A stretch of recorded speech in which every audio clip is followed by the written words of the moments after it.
Alright everybody, here's your Thursday grammar. So for the first box, we're still trying to see if the nouns and the verbs agree. The St. Bernard and the Great Dane are two of the largest breeds of dogs. Perfect. They are. Number 2, no matter the size, most dogs is loved by their owners. No, it should be most dogs are loved by their owners. Number 3, owners of dogs is needing to learn the proper way to care for their dogs. It should be owners are needing. Okay, so the verbs have to agree. For the next part, you've got to circle the prefix and figure out what the word means. So you've got immobile, impossible, inaccurate, and illegal.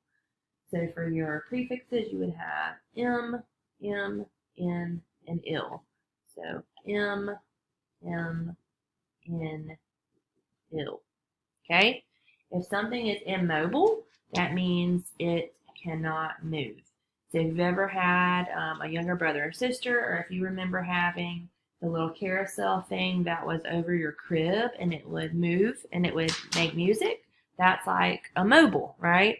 So if you're immobile, you cannot move. Impossible, it means not possible. Inaccurate, it means it's not accurate. It's not right. Like if you're doing a math problem and you say, well, 5 plus 5 is 7. No, that's inaccurate. 5 plus 5 is 10. Illegal means it is not legal. And then for your sentence says, I want to train police dogs when I grow up, said Jason. This is a great example because it gives you dialogue that we've been working on. So here is where Jason starts talking. Here's where Jason stops talking. So you've got to have that dialogue. We capitalize the beginning. We put a comma because it doesn't say he exclaimed. It doesn't say he asked. It says he said. Then put your period at the end. Then capitalize his name. I want to train police dogs when I grow up. Oh, we got to also capitalize the I there. So then whenever you rewrite it,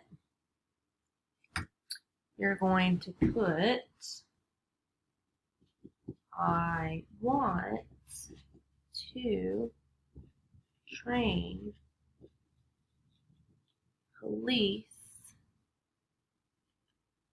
dogs when I grow up, said Jason. So then if you just go back and double check, we have our quotations, comma, our period, our capital J, capital I, capital I. For your next part, we're trying to write the past tense of your verbs. I didn't pay for the ticket. I already paid. I didn't put the clothes away. I already put them away. Put stays the same. I didn't ride in the Jeep with Beauchamp. I rode. I didn't fall asleep. I already slept. And then for your last one, it says German Shepherds are good at protecting police officers and locating evidence. So for this one, this is like whenever we say chocolate and vanilla, we love it when you have a comma and conjunction, but here they didn't really tell us much after that comma conjunction, so it's more like chocolate and vanilla. You don't need to have a comma. So I'm thinking it's going to be A, but let's double check. Change it to police officers, capitalize, no. Change R to is good? No, and it's not the last one, so the answer is A. So please make your corrections.